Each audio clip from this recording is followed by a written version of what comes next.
for as long bengakahambi every Thursday siyamasha. Moni ndine Jackie nde za ku South Africa mene zakhalira ku xenophobia kuthamangisa anthu obwera pajana apereka deadline ya 30th of June kuti anthu akhale atachoka by then. Nde anthu ambiri anali staki maiko osiyana-siyana. Edi Namibia kuli anthu thousands ali makampu, Kenya kuli Malawi, kuli Mozambique, kuli Zimbabwe, kuli Nigeria, kuli Ghana. Ndi maiko ena onena kuti sakumveka sakutchulidwa koma ndi maiko osiyana-siyana ambiri onena kuti ali ndi makampu onena kuti akupangidwa chipongwe akuthamangisidwa. Tsono chopsa kwambiri chomvetsa chisoni ndi mmene anthu akuchokera. Eti zimaoneka zophweka munthu umakhala kuti uli mmalo ako uli nyumba yako uli ndi zinthu zako koma gulu lingobwera kupangitsa kunena kuti ungunyamula zomwe ungakwanitse kunyamula m'manja nkuthawa chimanjamanja zinthu zonena kuti wakhala kuzigwirira ntchito kwa zaka kupeza kuti wazitani wazisiya. Ndi mmene situation yake inaliri. Ndi ku South Africa anthu akakhala okwiya choncho zimakhala zoopsa chifukwa amatha kuvulaza anthu sometimes or kupha kumene.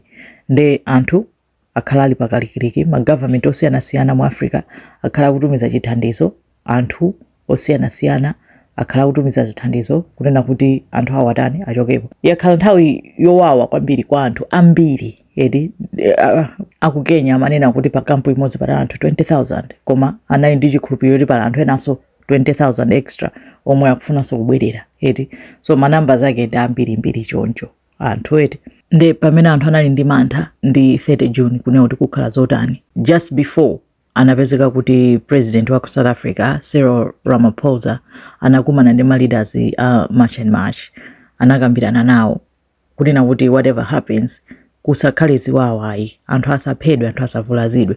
Anawuzana kuti muli ndi ufulu opanga demonstrate koma mulibe ufulu opanga force munthu kuti kayadzipita opanga fast ino ma immigration officers sinchito yanu. Ndi zina zomwe anakambirana akudziwa anu wakewo koma mama wake mmodzi mwa ma leaders Jacinta anauza anthu ache amene amapanga mademo kunena kuti zachiwawa ayi asapange chiwawa angopanga ma demonstrations iwo. Nde anayambadi kumpanga march madera osiyana-siyana mu South Africa koma of course sizinalephere madera ambiri onena kuti mashopu analotseka anthu ambiri oti obwera sanapite kuntchito anakhala ku nyumba.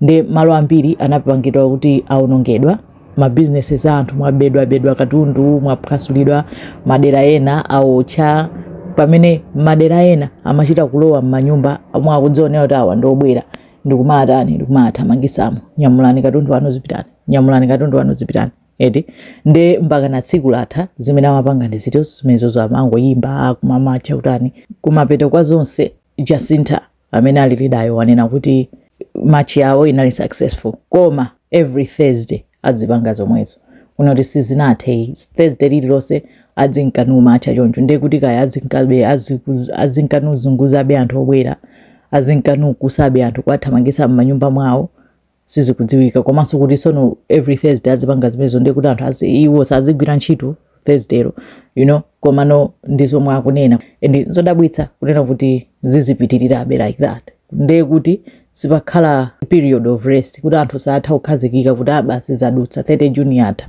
chifukwa choti atazipitiriza every Thursday koma hopefully zinthu zikhazikika zizizira tiona kuti zikhala bwanji kutsogoloko. Izo ndiye zomwe zapangika ku South Africa zikomo kwambiri.